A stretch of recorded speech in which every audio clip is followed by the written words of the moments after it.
I'm going to be talking about measurement device-independent quantum key distribution, but before, to sort of understand why we're looking at this, and because this is a tutorial, I thought I would talk a little bit about some of the side-channel attacks, in particular the side-channel attacks that motivate our interest in measurement device-independent quantum key distribution.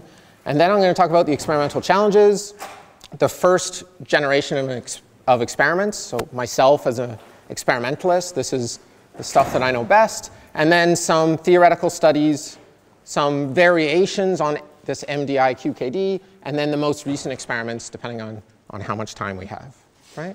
So yeah, side channel attacks, there's been a lot of discussion about them already at this conference. So just to start, usually if we think about, say, prepare and measure QKD, we have a source, Alice, which is something like a Heralded single photon source or something like attenuated lasers. This is usually the little symbol I use for attenuated laser pulses. And she's going to send qubits somehow encoded into optical pulses across some channel to Bob, who's going to make some sort of measurement on them. And the important thing here is that what QKD gives us is security against this channel, or security against any tampering the eavesdropper does to our qubits while they're in the channel. But that's what QKD gives us, right? But what it doesn't give us is security against imperfections in the source, or I should say attacks in the source, or attacks in the detector. Okay? And sorry, I should have said when I mean QKD, I mean prepare and measure QKD, because of course there's device-independent QKD. Okay? So it's important to look at these sorts of attacks and understand what they are and what they're capable of doing. There's a recent review in Nature Photonics that looked at a large number of different attacks. They basically reviewed them and showed, they named them, tell you what part of the QKD system is targeted, and also whether these are against commercial systems or research systems. And what you can see is that actually an awful lot of these attacks, particularly against detectors, are against commercial systems that are already out there being for sale. Okay? So in terms of source attacks, I just want to start with these.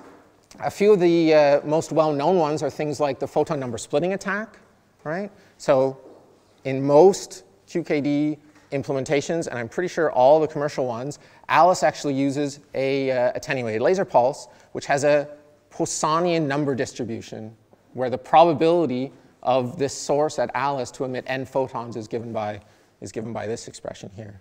Right? And what that means is that sometimes Alice emits one photon, sometimes she emits nothing. This little red X is vacuum. That's what vacuum looks like, a little red X. And sometimes she emits 2 photons, right? And so one attack that Eve can do is basically do a photon number, or a non-demolition measurement on the number of photons in each of these pulses. And if there's only one photon in the pulse, she blocks it, thus creating vacuum, these little red X's. And whenever there's 2 photons, she keeps one of them, that's this little one stored up here, and sends the other one up to Bob. And she could, in principle, store this in some long quantum memory and then wait until after Alice and Bob have revealed what bases they've prepared and measured in, because this is all public communication. And then Eve could measure these qubits, these photons, right? And that would give Eve complete information about the key. So that's photon number splitting. Another one, which Shiha talked about at some length on Tuesday, I think, is Trojan horse attacks. The idea, again, is that Eve, using some sort of probe laser or some sort of probe light source, can send strong light into the system at Alice or into the system at Bob, and then measure some sort of weak back-reflected light that comes out of this. And maybe with these strong pulses, maybe based on the characteristics of this weak pulse, she can learn something about the settings inside Alice or Bob. Okay? And then another one, phase information. This was demonstrated actually very recently by Tang earlier this year, or last year, I guess now.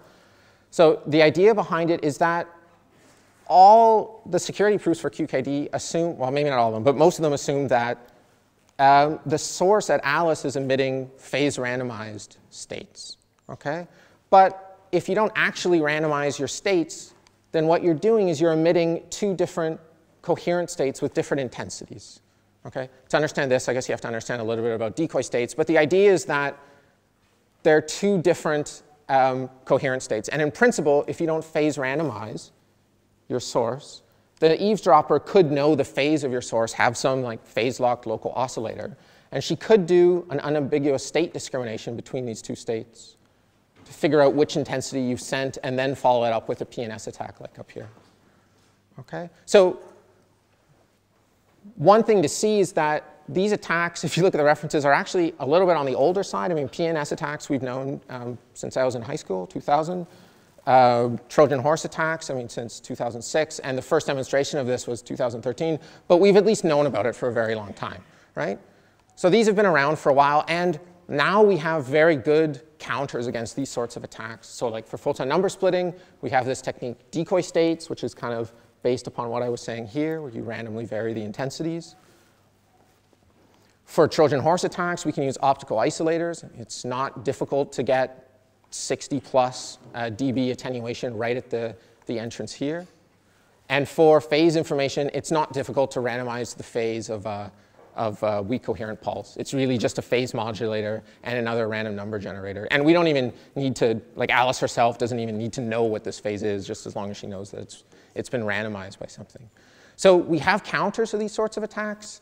They're fairly easy to implement. And so I don't want to say that sources are more secure, but somehow sources have shown to be not so vulnerable, certainly recently, to side channel attacks. And I think that's actually kind of reasonable because like Alice's lab here is designed to emit states, right? It's designed to emit states. It's designed to emit light, not receive light. And so it's not hard to put some sort of doorway here, like an optical isolator, I mean, in principle, like a mechanical shutter, although it's maybe not so fast, that really, really limits Eve's ability to sort of send anything into Alice, right? And at the same time, but OK, then like on the other side, Alice has to be very careful not to accidentally give away information, like accidentally encoding information into multi-photon states or encoding information into the phase of the pulses she sends, right? So in many ways, like these are, yeah, maybe I should say as well, the other thing too is that it's fairly reasonable to assume that Alice, not only is she secure because we have these isolators, but it's also reasonable to assume that she has the ability to characterize these sorts of states or characterize the sources she have separate from any tampering from an eavesdropper. I mean, she can really like close herself off in an underground bunker and characterize her sources and then deploy them and then use some sort of random sampling in the real world to sort of verify that things are operating as she expects. So yeah, there hasn't really been a lot of very dangerous attacks, let's just say, against sources for some time. Although, again, like Shihu was talking about the Trojan horse attacks against plug-and-play systems, which is a little bit different because there Alice actually needs to accept strong light, so she kind of has this open door. Now, detectors, on the other hand, has been somewhat different. There's been a number of attacks, which some of them have been talked about at this conference.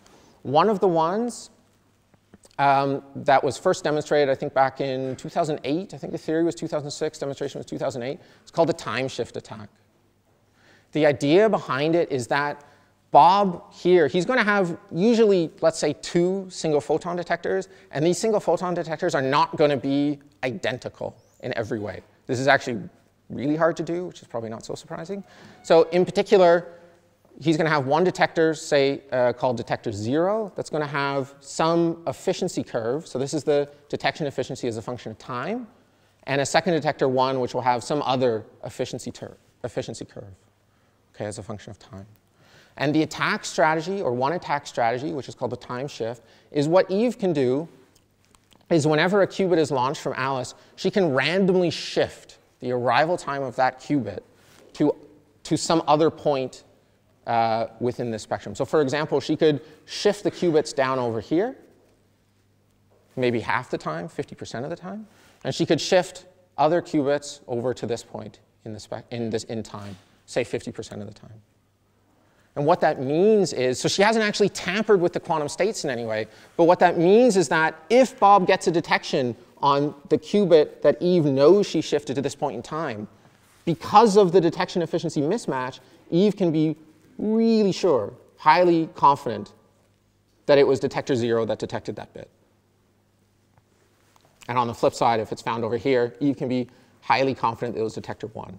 So by shifting stuff around and then listening to see what was detected, she can get a lot of information about the key.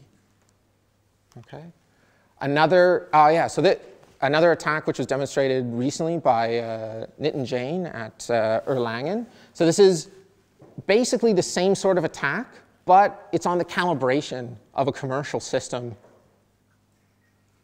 to generate this sort of detection efficiency mismatch. So this is a plug-and-play system. So what happens here is Bob has this laser. He's going to emit pulses over to Alice.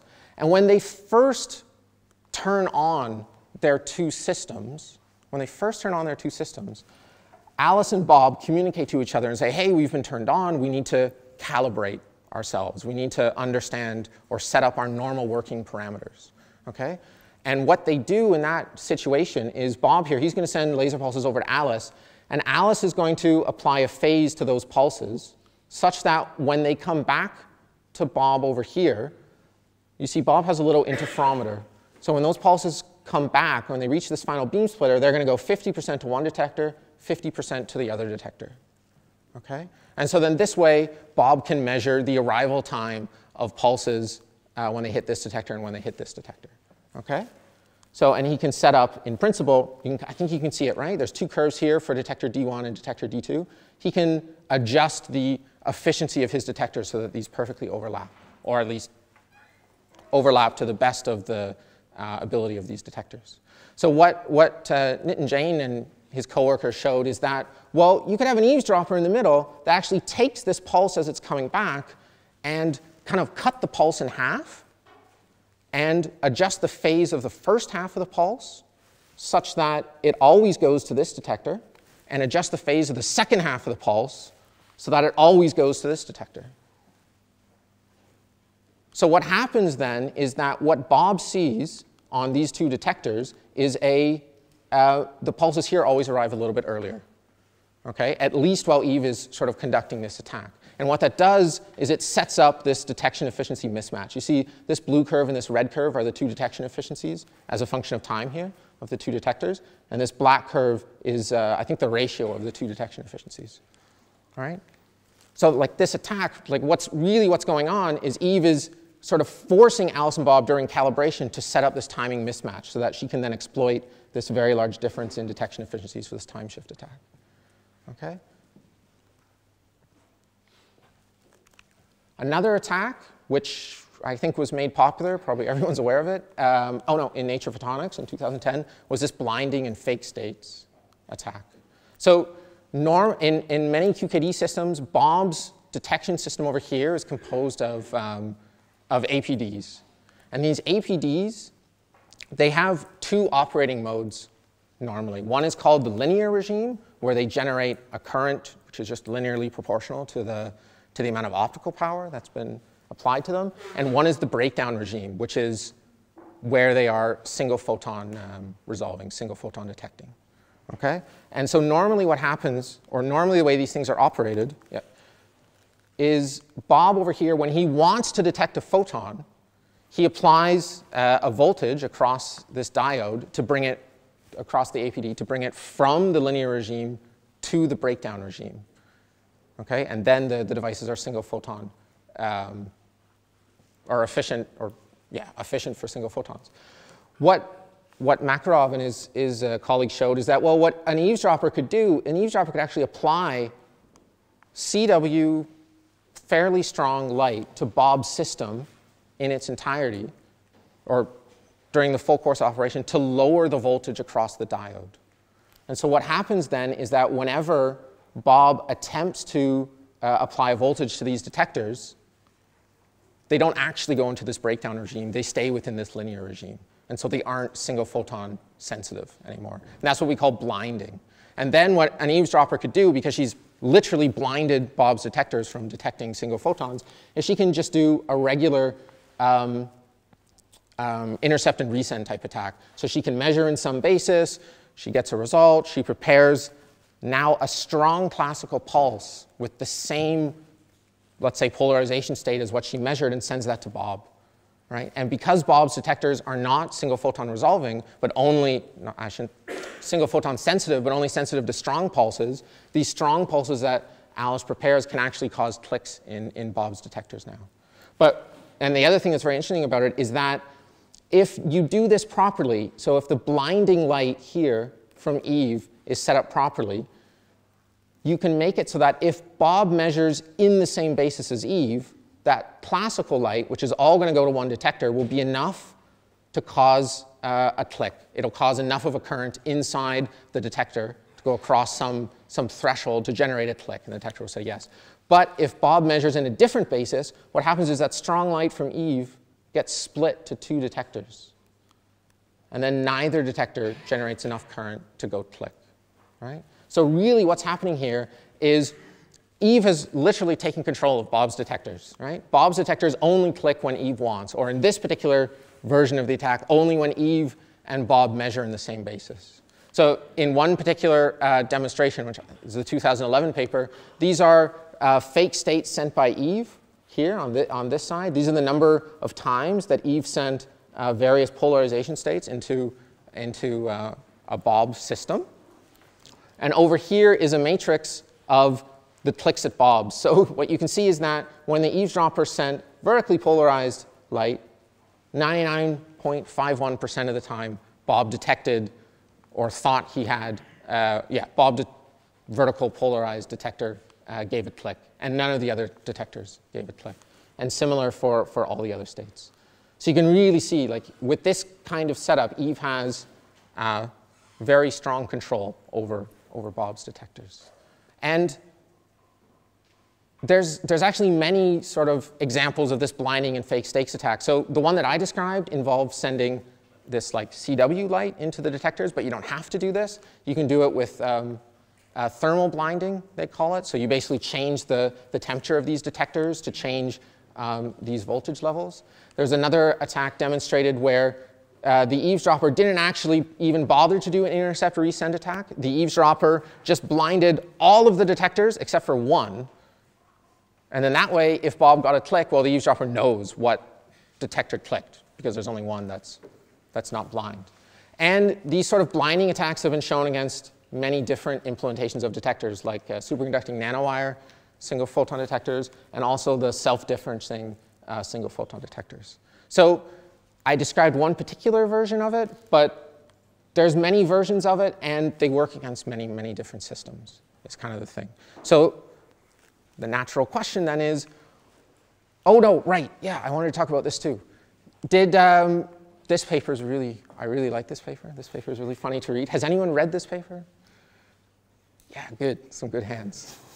Yeah, Makarov puts up his hand, given that he's one of the authors. So this is really good. So laser damage helps the eavesdropper in quantum cryptography. What they did in this paper is they took 10 single photon detectors, and they took strong CW light and shined it on the detector for about 60 seconds. And what they did is they gently increased the strength of this CW illumination. And after each 60 seconds, they recharacterized the detector, things like the dark count rate and things like the detection efficiency. Okay? So what they saw, well, they saw with each of these detectors, there's a number of different regimes. Some of them are particularly interesting, like in this C regime here, after 60 seconds of power between like half a watt and 1 watt, the dark count rate on all 10 detectors dropped permanently, which, like, for some reason suggests that we should all be blasting our single photon detectors with strong classical light before we use them, because we can make them better. But then in this D regime, the noise, the dark count rate on the detector actually went up, started to permanently went up, started to get worse. And then in this E regime, noise went up even further, but also the detection efficiency dropped down to 0, the single photon detection efficiency. So in this E regime, what's happened is the detectors are permanently blinded, right? So what this means is that, I mean, in principle, the first time that we plug in any QKD system, an eavesdropper could come along with her 1.5 watt CW laser and just like blast the things, and then our detectors are permanently blinded for the rest of time, which would be terrible.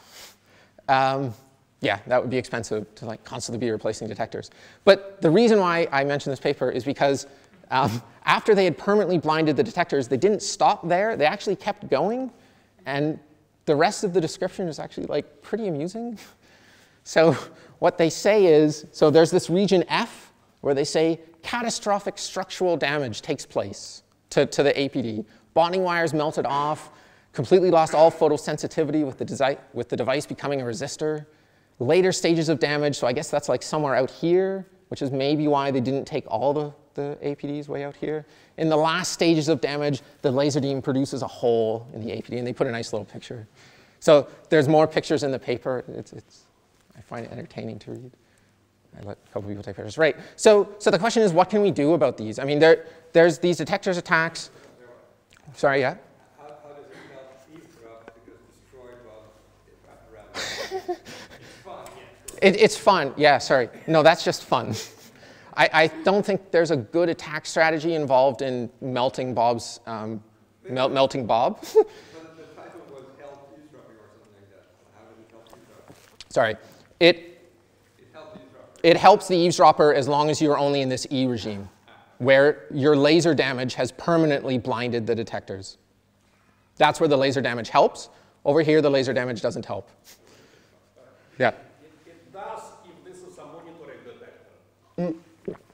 Yeah, that's a good point. Yeah, which is also talked about in the paper. Yeah. Right. Okay, yeah, so, right.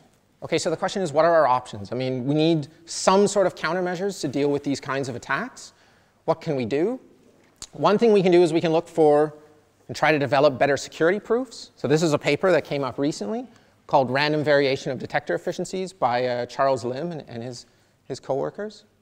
So basically what they showed in this attack is that if Bob randomly varies the detection efficiency in his detectors between, I think, 2 or 3 different levels, then if the response of the detectors is only a function of what Eve's doing and Bob's basis, of what Eve's doing in Bob's basis and not a function of the detection efficiency, then the eavesdropper can be caught. Right? So this would be the case in something like a blinding attack, where the response of the detectors doesn't depend on the single photon efficiency that Eve has set, right? Because the single photon detection efficiency that Bob has set, because the eavesdropper has actually blinded the detectors. So what this means is that by looking for some statistical variations, we can see if someone's trying to blind the detectors. On the downside, it doesn't apply to things like the time shift attack, because there, I mean, we really do have different efficiencies at different points in time. Right? So our statistics would just follow whatever variation we have. So better security proofs is one option. Another option is try to build better devices that can't be hacked. This is some results from Andrew Shields' group that was published very shortly after the blinding attacks, where they showed, they had, I guess, three different diodes, and they showed with some amount of CW illumination, this particular APD was sensitive to single photons up to this amount and then went blind. But what they showed is that if they changed some of the electrical components inside, they could keep all the detectors being sensitive to single photons. Okay? Another option is to look for better protocols that are immune to hacking. So for instance, we've all heard about device-independent QKD, where we have a source of entanglement. We're going to send these particles to Alice and Bob. The problem, though, is that for this to work, we need detection efficiencies of like 80 to 75%, something along these lines. And it seems to generate very low bit rates, something like 10 to the minus 10 bits per pulse. So right now, this is not something that anyone's been able to show experimentally, but like maybe something in the future. And another option is to look at, well, can we develop protocols that are immune to a large class of attacks? And that's where measurement device-independent QKD comes in. That's kind of the goal there. So all of these are, I should have put a little 4 here, but 4. All 4 of these are definitely worthwhile ways to explore, to try to get around these detector hacks. The one that I'm going to talk about, as you may have guessed by the title of the talk, is this measurement device-independent QKD. So the idea, yeah, that's the one I'm going to talk about. So the idea is actually, or the basis of the idea is actually pretty old. It was a paper from 1996 called Quantum Cryptography Network Based on Quantum Memories. by these three authors in PRA. Basically, what they envisioned is that you have a number of users, let's say Alice, Candace, Davis, whatever, and they're all connected to a sort of a central station, and that central station has quantum memories for each one of the users. And what's going to happen is that, let's say Alice and Eddie, because that's where I do the lines. Alice and Eddie, they're going to prepare entangled particles, immediately measure one of them, which gives them the bit, and then send the other particle to the center station, where the center station is going to store it in the quantum memory for some long period of time. Okay? And then what happens is, if Alice and Eddie here want to get a secret key, all they have to do is both phone up the center station and say, hey, we want a secret key, can you help us out? And the center station is going to take those photons, those qubits, out of the quantum memories and do a Bell state measurement. Basically something like entanglement swapping is what we're doing here, right? So that we then get correlations between the measurement results that Alice and Eddie had. So that was the original idea. Forgetting the networks and the quantum memories for a second, really what's important is Alice and Bob and a Bell state measurement in the center with some amount of classical communication from the center station to Alice and Bob to tell them the results of this Bell state measurement. That's really sort of the key here. And in the original paper, they called it time-reversed QKD, or time-reversed EPR QKD. Right? And you can see that, well, OK, no, I'll come back to that in a sec. The security for it was proved later in 2002 in the case of perfect single photons. These are my little perfect single photon guns. Yeah, it was proved by Inamori in 2002. And then, as far as I'm aware, nothing else happened with this time-reversed QKD idea for some time until about 2011, 2012, where there was 2 papers in quick succession. In fairness, I'm just going to talk about them in the order in which they appear in the journal. The first one was something called Sidechannel Free QKD by Sam Bronstein and Pirandola. What they argued, and then what they proved, is that let's say that Alice here has some, and Bob, have this private space. So this is some space where they're free to do whatever they want without any tampering from an eavesdropper. So this is really, I mean, this is kind of the standard assumption, I think, in QKD and in cryptography, that like they really have a lab that's closed off from the eavesdropper. Okay? So they have this private space, and then they're going to generate perfect entangled particles. They're going to detect one of them immediately, which effectively remotely prepares a state on the second particle, which they're going to send to the Bell state measurement. And then when there is a successful Bell state measurement, they're going to have correlated results between these detectors. So they call this sort of a virtual QKD channel. And what they do is they show then that this is secure. And basically because it's entanglement swapping is really what we're doing here, right? I mean, you could also imagine not measuring the particles, not measuring these particles until after the Bell state measurement is known to be successful. And then what you have is you have entanglement here and here. And then it's just like regular entanglement-based QKD. Okay? So that was side-channel free. The other paper was then the one that we call measurement device independent QKD, which was by Haikwan Lo, Marcus Curdy, and Bing He. And what they showed, or what they talked about, which is the reason why we now look at this, is they said, well, what's really important about this is actually we're removing all detector side channels in this sort of implementation, all of them, any known or yet to be discovered detector side channels. And you can kind of see the intuition behind it, right? Because here, the purpose of all the detectors are inside this Bell state measurement here, okay? There's no, yeah, I forgot to say. What they showed is that Alice and Bob can use weak coherent sources. I should have said that right at the start. Alice and Bob can use weak coherent sources or single photon sources, okay?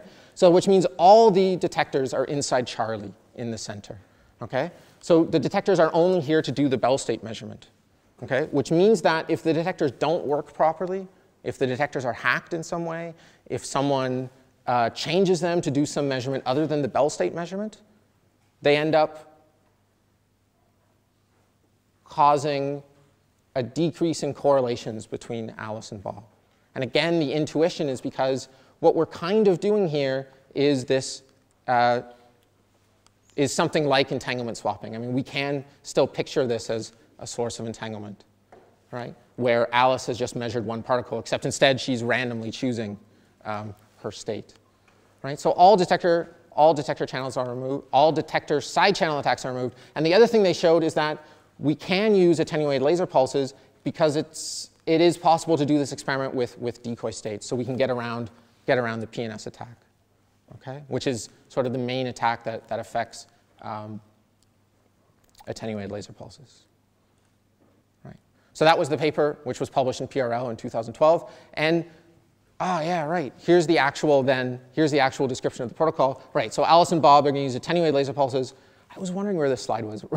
They're going to randomize the intensity, right, to do something like decoy states, and they're going to pick a random BB84 state, 0, 1, plus or minus, okay? And Charlie is going to project each pair of qubits. So he's getting a qubit in one of these states from Alice, one of these states from Bob. He's going to project each pair onto a Bell state, okay? So it doesn't matter which Bell state we use. We don't even have to use all the Bell states. So let's just say for a second that all Charlie can do is try to project them onto the psi minus Bell state, which is this state here.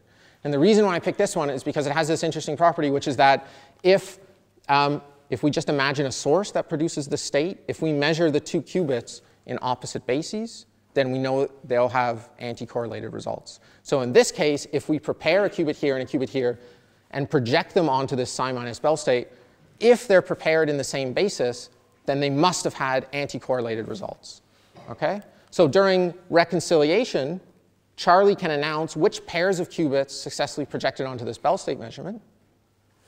And then Alice and Bob can announce their bases. And when they had the successful Bell state measurement and they use the same basis, let's just say Bob here can flip his bits, and then we know that they have perfectly correlated results. And then there's the standard parameter estimation and privacy amplification, just like in, say, BB84 QKD, right? We're going to estimate the error rates, and then we're going to calculate the secret key rate along a formula, using a formula something like this.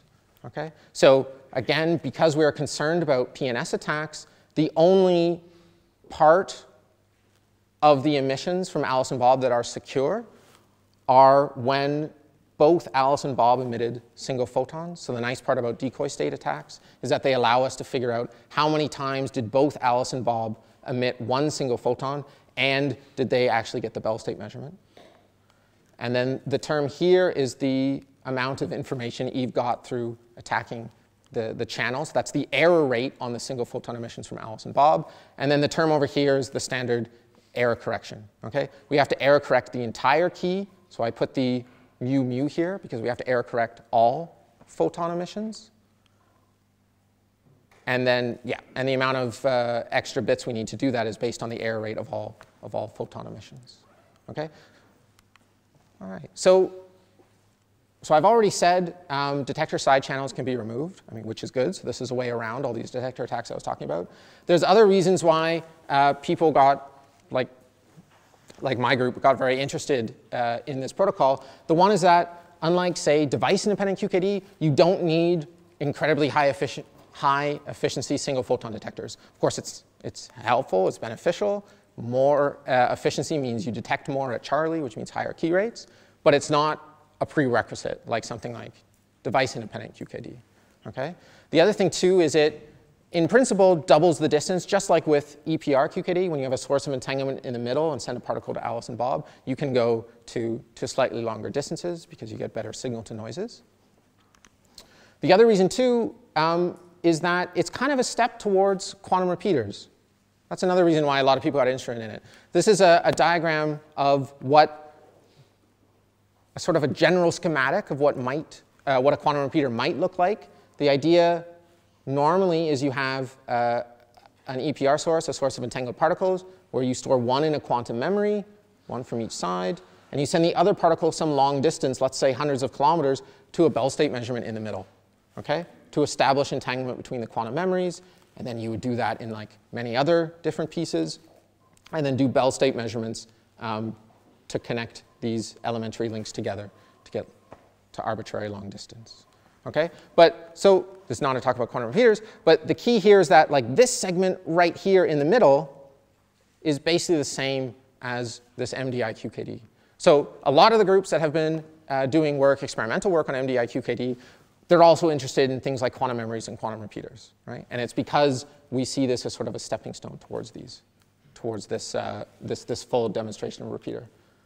Another reason why it generated a lot of interest, is networks. So there was a talk by Andrew Shields on Monday about the quantum access networks, where they talked about having a bunch of transmitters that use maybe different wavelengths, combining them into a channel, going to some central station. But you can do the exact same thing with MDI QKD, and it's kind of like well suited to it. I mean, you could have a bunch of sources connected to your one central station, and this one central station would operate sort of like old style telephone receivers, where they like literally plug in the cables.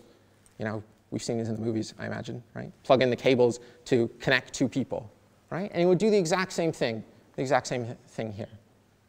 Okay, so it seems well suited to some sort of network design.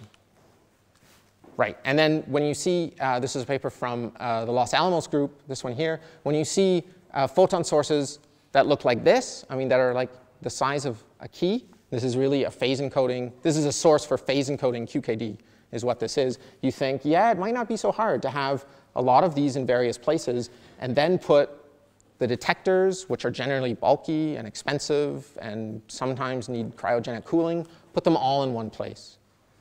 Just as Andrew Shields argued in his paper and in his talk, we put all the expensive, all the bulky equipment in one place so that everyone can use it. And we maximize its use. Okay? So those are some of the reasons why people have been getting excited about MDI QKD. I'm just going to have a drink of water.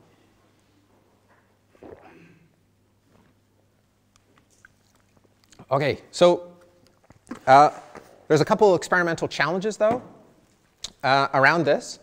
The first is that Bell state measurements with linear optics are not so easy to do. So, well, OK, maybe they are easy, but they're maybe not so efficient. So with linear optics and no extra photons, you're actually limited to 50% detection efficiency. And the way one does it is, you imagine a second you have a single photon here and a single photon here, and they each have some state. These states probably shouldn't be the same, but sorry about this. The way that one does the Bell state measurement is you overlap them on a beam splitter, which removes which way information. And then you have two sort of local detectors after the beam splitter that are going to detect in the same basis, let's say the Z basis. And then what happens is that if you find two photons at the output here, and they're in different states, because the beam splitter has removed the which way information, we don't know whether the state was 0, 1 or 1, 0. There's no way to know. And so that leaves us with this entangled state, psi plus or minus 0, 1 plus or minus 1, 0. And the phase in the middle just depends on how many reflections there are on the beam splitter. So whether we detected the photons at different detectors or at the same detector. That's where the phase comes from. So experimentally, when people want to do this with polarization qubits, again, two qubits come in, there's a beam splitter, and then afterwards they put a PBS and two single photon detectors so that these detectors can detect H, and V. And then they're looking for H and V to click on different sides, or H and V to click on the same side. And those are the projections onto the two Bell states, 2 of the 4. Which is why we get this 50% efficiency. On the other hand, if we say we get H detecting here and H detecting here, then what we've done is we've projected onto a product state, the product state HH in particular. Okay? For time-bin qubits, it's a little bit different. So time-bin qubits is where you kind of have a one photon that's sort of delocalized between 2 points in time. That's why it's a little fuzzy and there's 2 dots here. You put them on the beam splitter, and then you only use one detector generally on each side. And then what you look at is, when does the detector click, right? So this here is supposed to be a graph of, let's say, clicks as a function of time. So if this detector clicks at early and this detector clicks at late, this arrow here, or vice versa, then we've projected onto the psi minus state. And if one detector clicks both in the early and both in the late, I shouldn't have put these arrows. If one clicks both in the early and both in the late, then we project it onto the psi plus state. So one challenge with time-bin qubits is actually having a single photon detector that can detect sort of a photon in this first temporal mode early, detecting this one. And then usually these detectors go into dead time, so the detector has to recover from dead time. So having a detector that recovers from dead time fast enough to detect the second photon. Okay? So you can detect both of these modes. So that's a challenge with time-bin qubits and these Bell state measurements. So normally for time-bin qubits, we're often limited to 25%, not 50%. Yeah? But since we're using weak quarter impulses,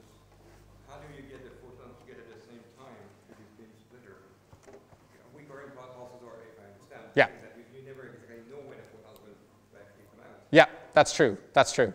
That's the next challenge.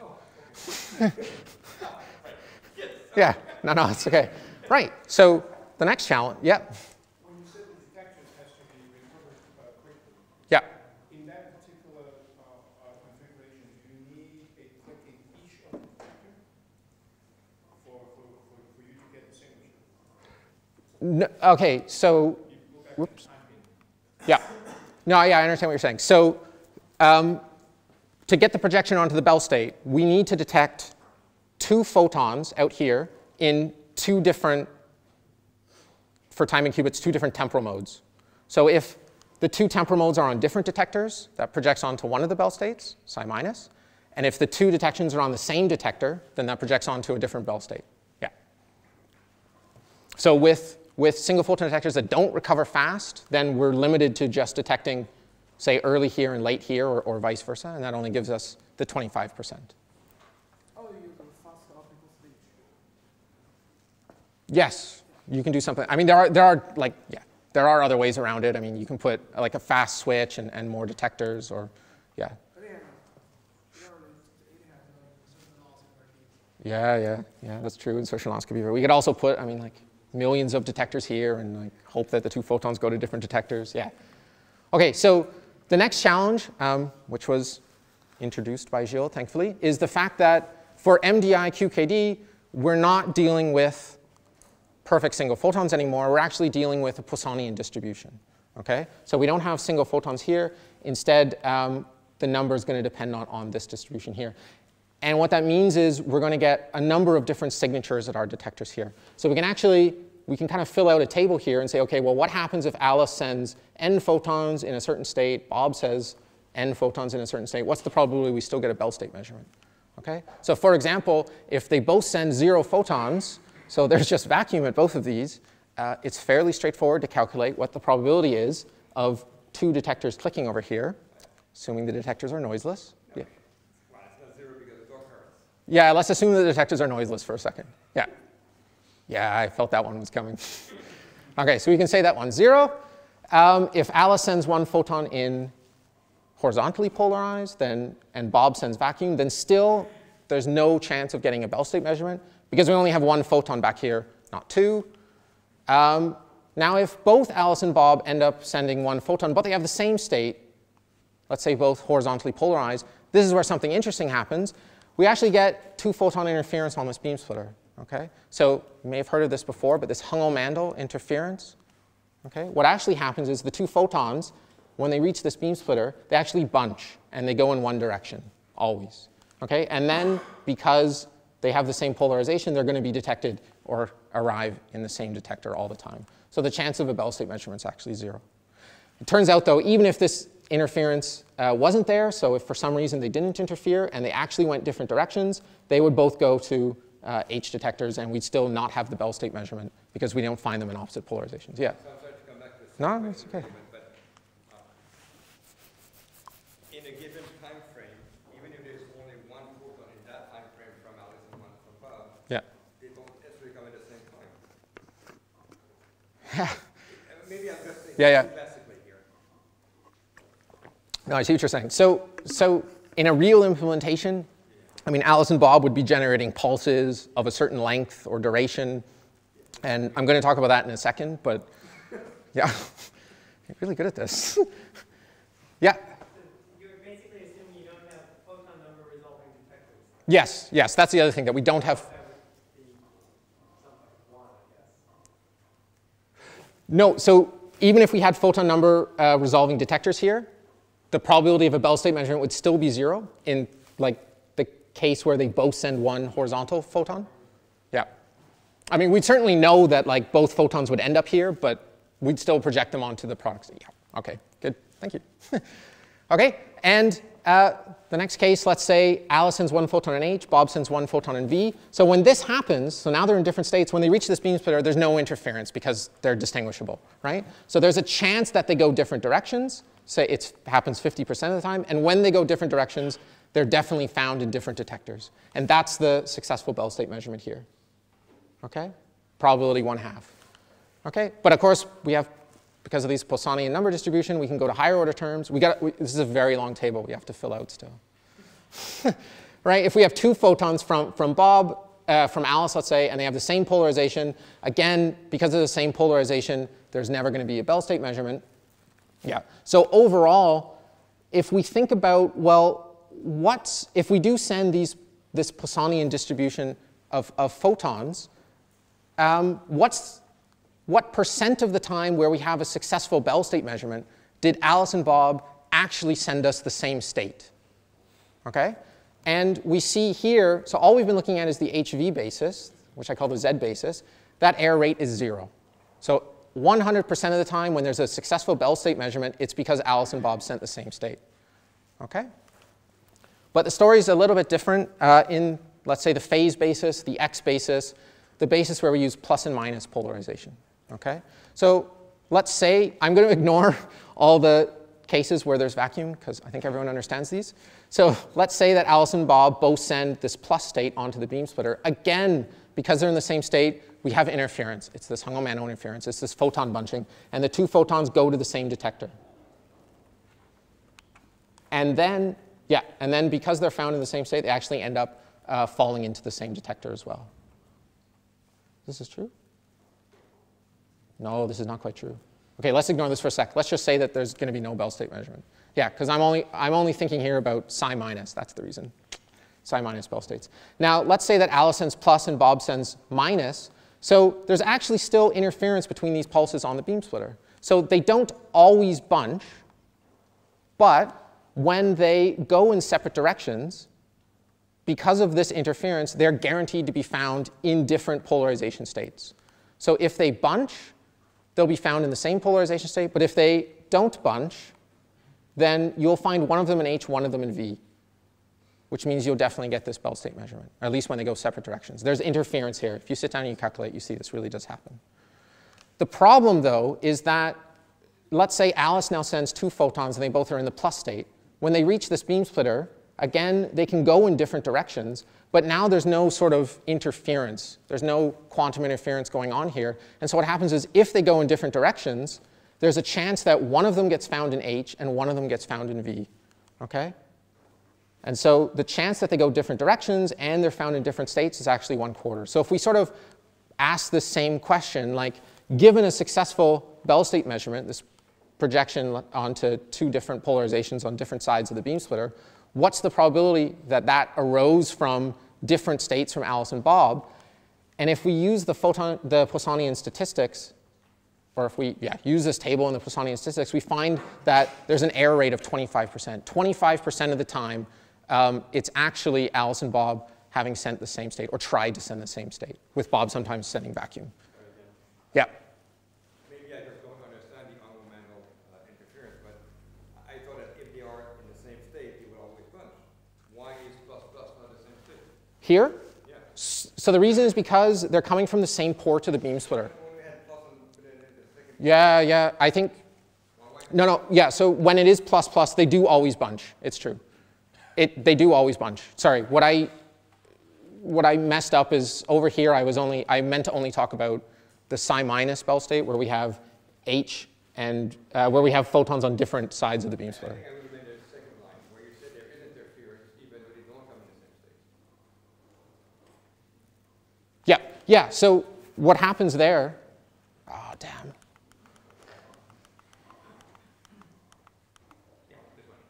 Yeah.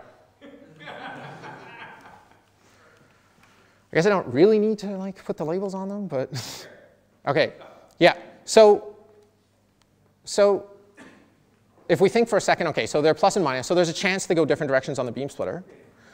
So let's just think for a second, if they went different directions on the beam splitter, if we then found one of them in H and the second one in H, what that means is that we've projected them onto the same state, which means that over here, they must have had the same state, because we can sort of trace things back, which means that actually they should have bunched on the beam splitter.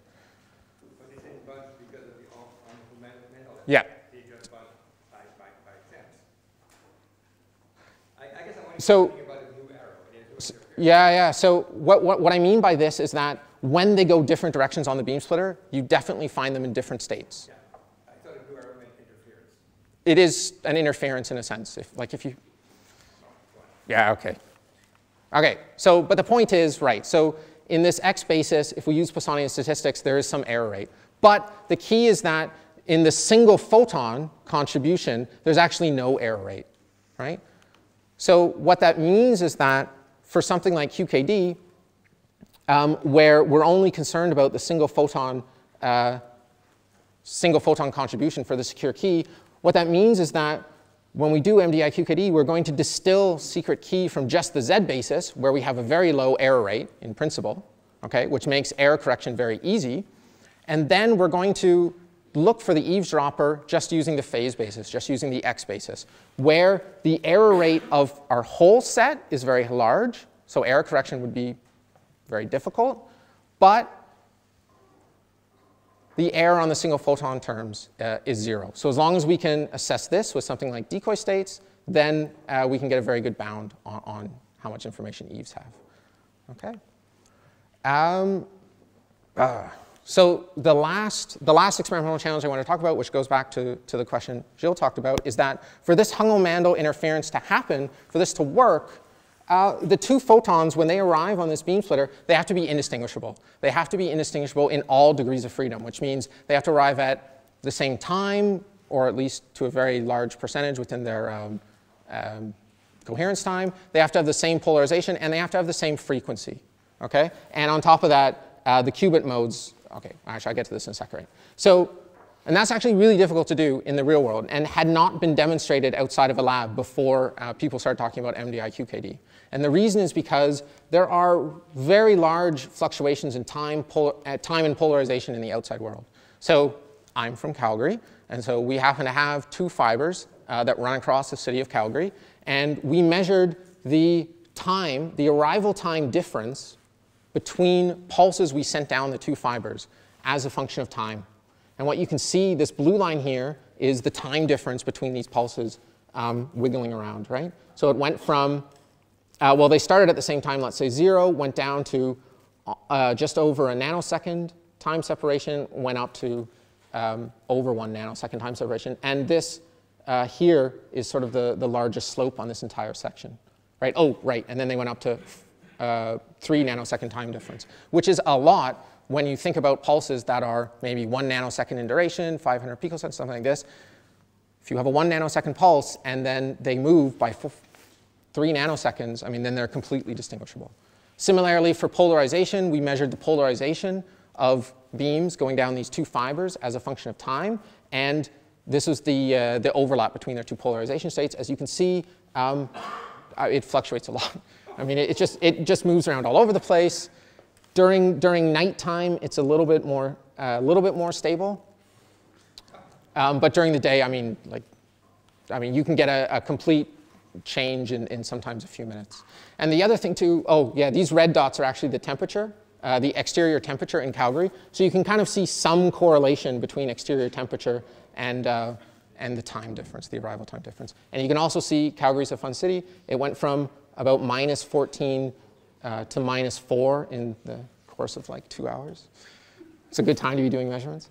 Anyway, and the other thing too is we have to keep the two photons the same in frequency, which means these are two lasers, right, at potentially different places in space, and we need to keep them locked in frequency to maybe, well, locked in frequency to a small fraction of the frequency widths of the two beams, which is maybe like megahertz, let's say. Okay? And this is just a plot of two lasers we have. They are situated in the same lab, and this is their frequency difference sort of drifting as a function of time. And you can sort of see what we know as mode hops, really, in one of the lasers. So, I mean, drifting up to 200 megahertz over the course of many hours. And like I said, I mean, this had never been demonstrated outside before people started talking about MDI QKD. Okay. Are there any questions up to this point? I mean, aside for Jill? Aside for...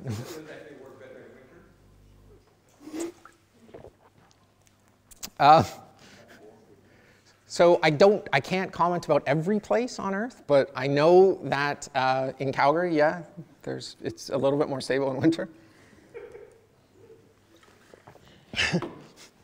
But I don't know about everywhere. Anyway, okay, so, right, so as an experimentalist, oh, good. I want to talk about some of the first experimental demonstrations. And again, like in fairness, I'm just going to talk about them in the order that they appeared in the journals they're published in. So the first is actually from my former group in Calgary by Alison Rubinock and all, which is published here in PRL. So the system is fairly straightforward. We have an attenuated laser. It's a CW laser. And there's an attenuator to bring it down to the single photon level. And then we use just standard telecommunication, lithium niobate, phase, and intensity modulators to carve into, using the intensity modulator to carve time in qubit states, excuse me, and a phase modulator to adjust the phase in the phase basis. And we send them over some fibers to Charlie, who has his beam splitter, and 2 InGaAs APDs. All right? So we spent a lot of time working on a number of control systems. So for instance, to synchronize everything in time, we put a master clock here at Charlie, which then drove a laser to send a 10 megahertz clock signal back to Alice and Bob, which allow them to synchronize their electronics. And then on top of that, every 30 seconds, roughly, depends on time of day, and like winter, of course, we can go longer. But Charlie would just tell one of these sources to turn off for a little while so he could measure the arrival time of one, and then vice versa to sort of synchronize everything. Okay? And we could stabilize them down to 50 picosecond time difference. For polarization, we put a second laser here, which emitted light in the orthogonal polarization, this is a PBS, to what Charlie wanted. And so every 10 seconds, Charlie would send strong light back down the fiber in the orthogonal polarization to what he wanted, which would hit this beam splitter and control a polarization controller. So then Alice and Bob could adjust for any polarization changes in the fiber. So when their single photons came through, they would just go straight through this PBS. And then for frequency, what we also is we had taps at Alice and Bob, which pulled off some of the laser light, send them backwards over this second fiber to this beam splitter, which we then put on an oscilloscope to measure in optics. We call it the beat note, basically beat the 2 lasers, which allows us to measure the frequency between them. And then Charlie could communicate back to Alice, actually, and tell her whenever she needed to change the frequency. Okay? So these are the control systems we developed. And the reason we did this is because we actually did deploy this system across the city of Calgary. So we had Charlie here sitting up here at the University of Calgary. And 12.4 kilometers away was Alice with this system, which is at the Southern Alberta Institute of Technology. And Bob was over here at a hospital, one of the hospitals in town, Foothills Hospital it was called, 6.2 kilometers away. Coincidentally, actually, the 2 fibers both ended up having 4.5 dB loss. So we had this fiber first, which we knew to have 4.5 dB. And then when we wanted to run the experiment outside, we asked for some more fibers. And some telecommunication guys came to us and says, yeah, we got you a second fiber. And look, this is amazing. It has the same amount of loss, and it's only half the distance. And I thought, yes. No, wait a second. No, wait, that's bad. But, you know, it worked out because it ended up making some analysis a little bit easier. Right, so this was our experiment. What do I want to say about it? Yeah, so these are error rates as a function of loss for both the signal and decoy states. Okay, and you can see, yeah, this is for the Z basis. These are for the Z basis, this is for the X basis. The X basis is up around 25%, and you can see for the 2 different intensities we use in the experiment. The other thing you can see too, you might have to look really closely because I don't actually see it from here, but there's actually 2 points sitting on top of each other here. Oh, you can kind of see them here.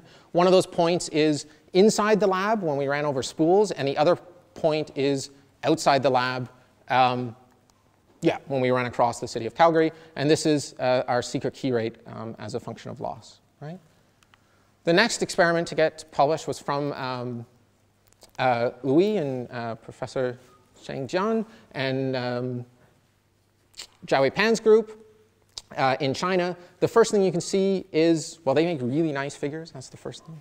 Always really nice figures. So they do a similar system, also making time bin qubits. They use a pulse laser here and 2 interferometers in Alice and Bob to generate these time bin qubits with this temporal mode separation. And then here, a series of intensity and phase modulators to create signal and decoy states, to create, say, in the Z basis, where you have to block one of these 2 pulses, and a phase modulator to encode things in the phase basis.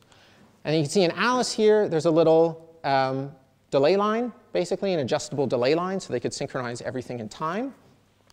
And they call it Eve. I was calling it Charlie, but again, because this is measurement device independent QKD, we don't actually care so much about who's running our detectors. They have polarizers to ensure polarization and distinguishability. And then, it's not on the diagram, but the two lasers were temperature stabilized, which allow them to keep them locked. The other cool thing too, so because they're using these interferometers to sort of encode their qubit states, they have to keep these phase stable. And they do that with another fiber running between Alice and Bob, where Alice here uses a laser, send through one interferometer, which she sends then over to Bob, which goes through Bob's interferometer. And then Bob looks at the interference pattern and just can keep the two detectors locked. And the other neat thing is they use these homemade upconversion single photon detectors. So the signals came in at 1550, where they got mixed with another beam in a, in a PPLN crystal here, which upconverted the photon's wavelength to around 800 nanometers and allowed them to be detected in these, in these silicon APDs. So I think the system efficiency was something like 20% for the whole thing, and like really small noise, which was really impressive, I think. So there's no graph, but the error rate in the Z basis was less than 1%, which I think is really fantastic. And the error rate in the X basis was like almost bang on the 25% that we expect from theory. And at least in the lab with, I forget the distance of their fibers, they're saying they were getting 7 secure bits per minute, which is pretty impressive. Third paper was from Van de Wade's group in Brazil. So main difference is it's a polarization qubit-based system. All right, so they use these. I'm not going to explain everything in the system, but basically they have these automated polarization controllers to control the 2 different, or the 4 different polarization states. But what's really neat about this one is that they use these wavelength division multiplexers here and here to do all the stabilization. Right? So they have 2 lasers here, this red and green laser, which they send backwards down the fiber, which get pulled out here, so they can monitor the polarization of the link. And then they use this purple laser also to do clock synchronization between the 2.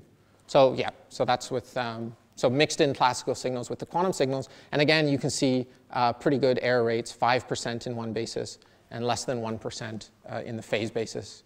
And they claim a secret key rate of 1 secure bit per every million pulses that are emitted.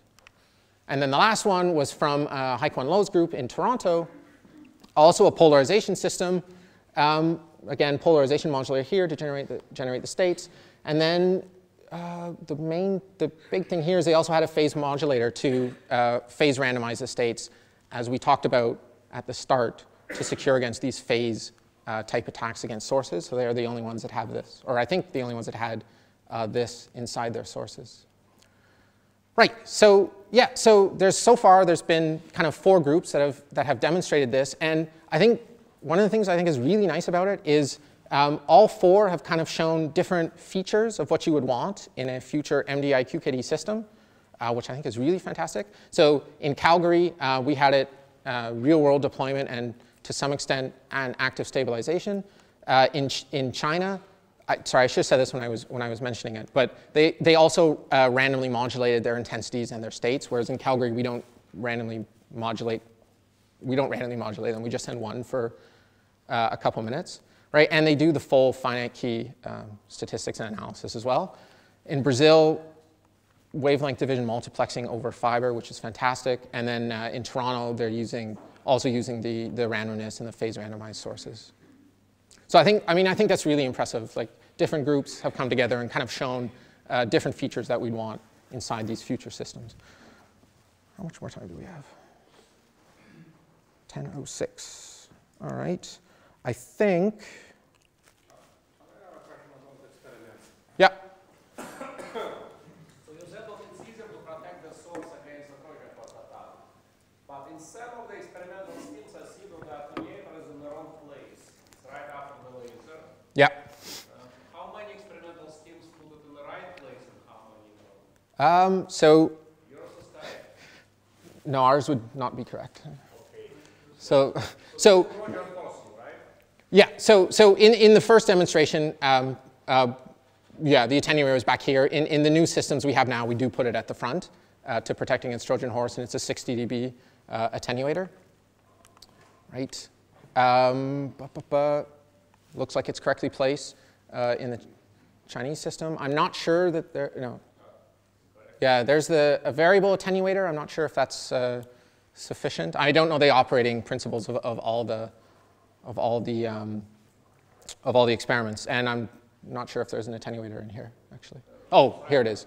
Yeah, so we're not going to let you near our experiments then. Right. Yeah. So that's this. Theoretical studies. I'm just going to say quickly. So there's been a number of papers that have examined this protocol from a theoretical basis to say, okay, like what can we do to make this efficient? What needs to be improved? Where do we need to put the work? So for instance, Philip Chan and our group looked at rate limiting devices. I mean, if we take sort of standard off-the-shelf equipment, how does that perform? What kind of performance do we get if we get the state-of-the-art equipment in something? Feihu Zhu from Haikuan Lo's group looked at imperfections, like if you how well do you have to encode your states and how well do you have to get the overlap or the indistinguishability to really get good performance. And Wang, also from China, looked at various photon number distributions, Poissonian, heralded single photon sources, stuff like this. So we've been looking at these sort of things, and I mean, really, and this shouldn't be a surprise, the one that makes the biggest difference, like really the biggest difference by far, is efficient detectors, which again should not be such a big surprise because in this system, inside this Bell state measurement, we need 2 detectors. We're looking for a coincidence measurement, which means that the key rate kind of scales as the efficiency of those detectors squared, right? So that's worse than prepare and measure QKD, which means, yeah, efficient detectors are very important there. I'm not going to mention this. OK, I will say, yeah, I will say just for a minute, there's been a couple other variations on MDI-QKD, which I find kind of interesting. The first, again, examined by Feihu, was say, well, let's put a source in the middle that emits entangled particles and do entanglement swapping kind of here and here. And that, he showed, could extend the distance by roughly a factor of 2, I mean, which makes some sense. It's kind of like having a little quantum relay. Another group has looked at, well, let's put actual sort of quantum memories and some sort of quantum repeater type thing in here. And I think one of the authors of this paper is talking on Friday morning, so come back for this. So another paper has looked at adaptive Bell state measurements for MDI-QKD. So the idea would be have Alice emit many frequency modes simultaneously, have Charlie do a quantum non-demolition measurement to determine in which frequency modes is there at least one photon from Alice. So let's say the red and the purple, and let's say from Bob, red and blue. And then Charlie uses sort of a switch and frequency converter to match up these frequencies. So the 2 red photons we can do a Bell state measurement with, and we have to shift this up here to green frequency to do a Bell state measurement. Okay? And what they showed is you get better sort of scaling as a function of distance on the secret key rate, right? And it's really because, I mean, we're doing more than just sort of parallelizing here. So if we were just parallelizing, running many different systems in many frequency modes simultaneously, that would just sort of shift up this graph. But because we are actually sort of recombining and shifting things around, we get better scaling. And then I want to point out too, so there's a poster at this conference, actually this year, on the same sort of idea for quantum repeaters, actually.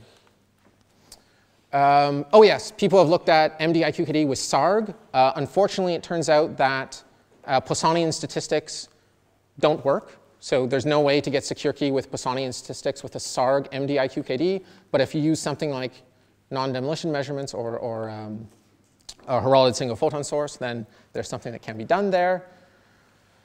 Other people have looked at what they call CHSH MDI QKD. The idea behind it is to use a Bell inequality to bound Eve's knowledge instead of just the error rate. So having Alice prepare states, again, well, let's say distributed like this around this equator of the Bloch sphere, and Bob prepare states distributed like this around the equator of the Bloch sphere, and then you can do a CHSH using these states here, which tell you this is the secret key rate, which gives you information about how much, gives you information about how much information may have been leaked to Eve.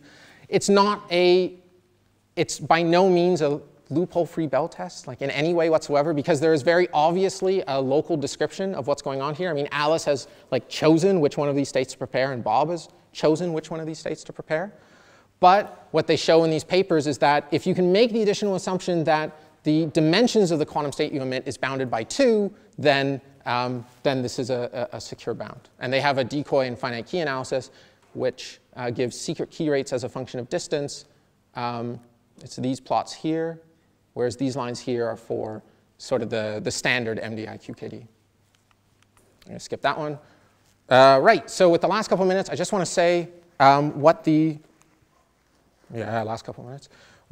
most recent, 5 minutes, he says, OK, good. What the most recent experimental progress is on MDI QKDs. This is like part 2 of experiments. So this was the system in Calgary. This was Bob for our first demonstration. He is on a series of carts, which we had to wheel around and like load into a minivan, which we got very good at doing. This is the system as it looks now, actually. So this is the system when we shipped it from Calgary to Waterloo, Ontario for QCrypt 2013. So this is Alice and Bob. They look identical. And this is Charlie here inside red boxes. Charlie uses now TCP communication to do all the communication with Alice and Bob. There's automatic time and polarization stabilization and continuous frequency monitoring of their lasers on this oscilloscope here. Unfortunately, not continuous or not automatic adjustment of frequency, because the lasers we bought to do this ended up not working properly. So all we can do is monitor their frequency difference, but we have to manually tune them. One sort of amusing thing is when we did bring the system from Calgary to Waterloo, we asked Vadim Makarov to lend us his oscilloscope, which normally is not something you do with your QKD system. You don't normally go to Makarov and say, hey, can we borrow equipment so we can get our system to run? But this is measurement device independent QKD, so we can put his equipment in Charlie, in the measurement device, and like, it's still going to be OK. Yeah. So, and yeah, you can see on the screen here, there's the detection statistics from Charlie. This is the same like time, number of detections as a function of time. And Alice has exciting graphs showing qubers and detection rates. Same with Bob. In China, they've also done some fantastic stuff too. So they have a system now which, I guess I saw it in the Hot Topics. I guess you're talking about it on Friday. So, sorry? Oh, you're still, OK, yeah. So they're going to talk about it on Friday, so you definitely come back for this. So they have, it's a full stabilization of the indistinguishability and a full system that does all the randomization and the finite key analysis. And they're running it between 3 locations. Yeah, 25 kilometers, 8 dB. And this link from Bob to Charlie is 5 kilometers, 1.3 dB. And these are images of the system now. So I guess this is inside of a big black box that like you can carry around. And you can see there's a cryostat for the superconducting detectors. Yeah, so I mean, this is really, yeah. So it's a good system. 75 megahertz is the rep rate of the system, which they ran for, at least the paper that's on the archive, 18.2 hours. And they averaged 7 secure bits per second with the finite key analysis and all this.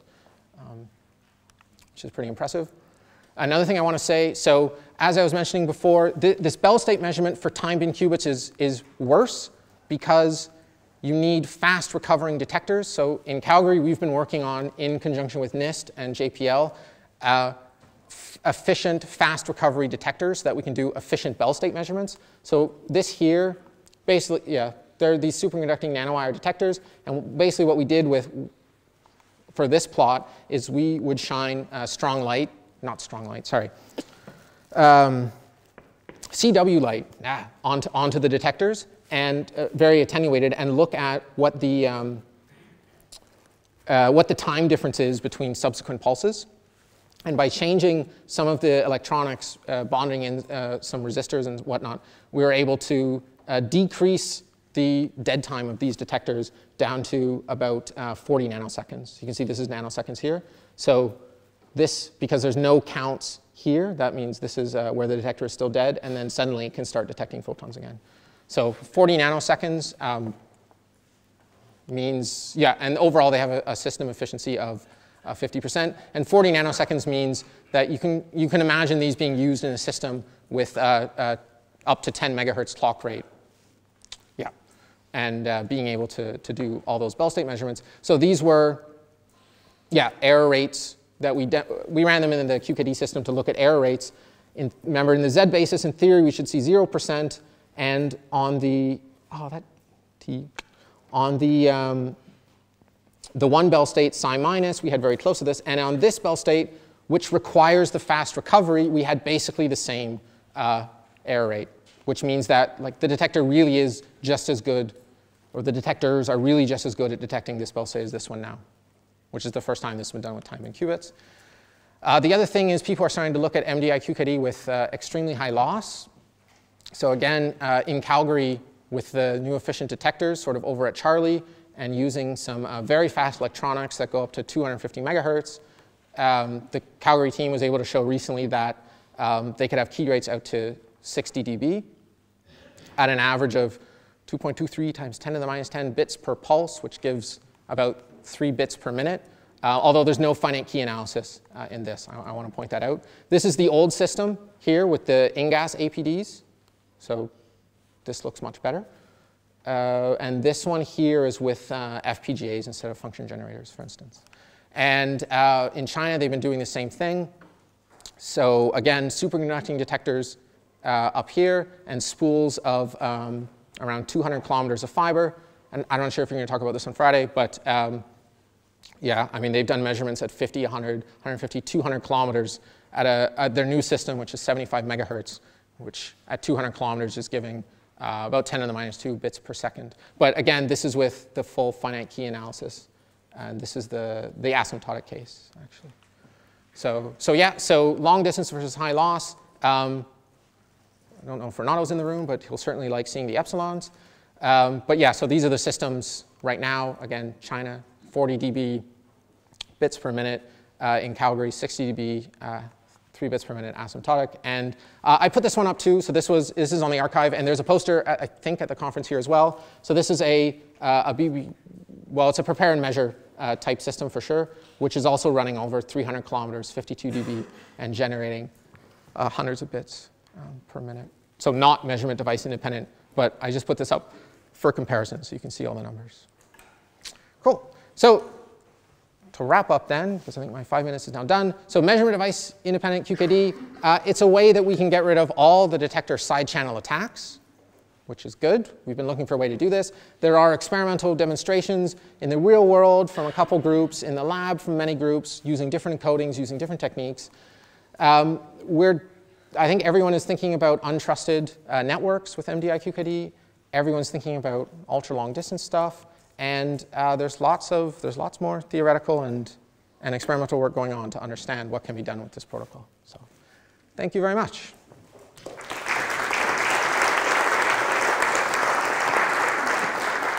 Well, the main difference between fully device independent and measurement device independent is that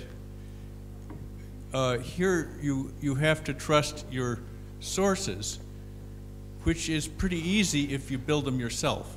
So I think another aspect to this, making this interesting and practical, is let's say open source directions for how to build weak coherent sources that don't leak. And then you wouldn't have to, of course, if you buy your source from Vadim or something, like, forget about it.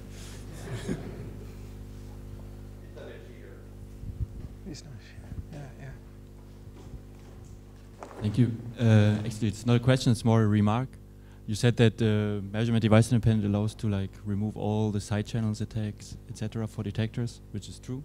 However, I think what you also mentioned is that I think against most of the attacks on detectors, there are other countermeasures, like switching the bit assignment for each detector removes most mismatch attacks, and also this paper which came up recently against the blinding, I think is an interesting approach to fight this kind of attacks.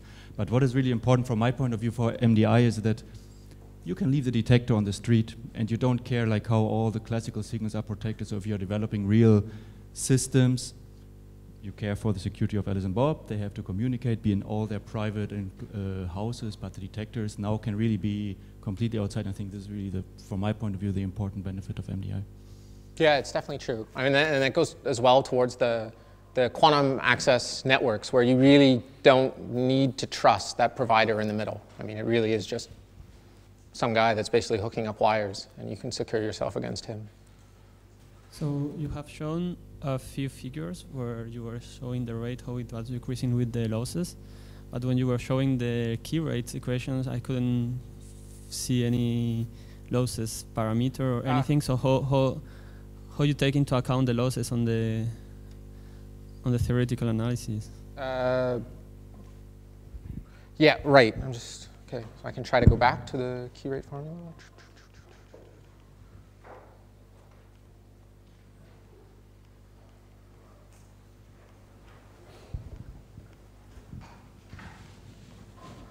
Okay, yeah, so this is the key rate formula here, and these Q terms are essentially the probability that Charlie gets a successful Bell state measurement, given that Alice and Bob have emitted one pulse. So the efficiency of the link or the loss of the link ends up factoring into these Q terms here. Is this has been proven to be secure? I mean, this assumption, or? Yeah. Yes, it is true. If Alice and Bob like literally only post-select on the cases where Charlie gives them a Bell state measurement, then this is secure. And on top of that, combining this whole protocol with the randomized intensities, which is called the decoy state protocol, to access, to calculate the probability that there's this detection at Charlie, given that they both detected one photon, then this is secure as well. Yeah, and that's taken into account in the finite key proofs too. Thanks. Can you comment on the sensitivity of the MDI to noise in the network? Is it worse than normal things because you're worried about your sources basically, not so much your detectors? And so if you're running in a network where there's some background noise, is it going to be more sensitive? Do you mean background noise to background noise on the detectors? Photons, you have other photons running in your system because there's some classical communication also running through the fibers, and maybe they're not filtered quite as well, or the detectors, okay. So detectors have noise, any type of noise. So it is more tolerant against noise than, say, just prepare and measure QKD, primarily because you are looking for this coincidence detection.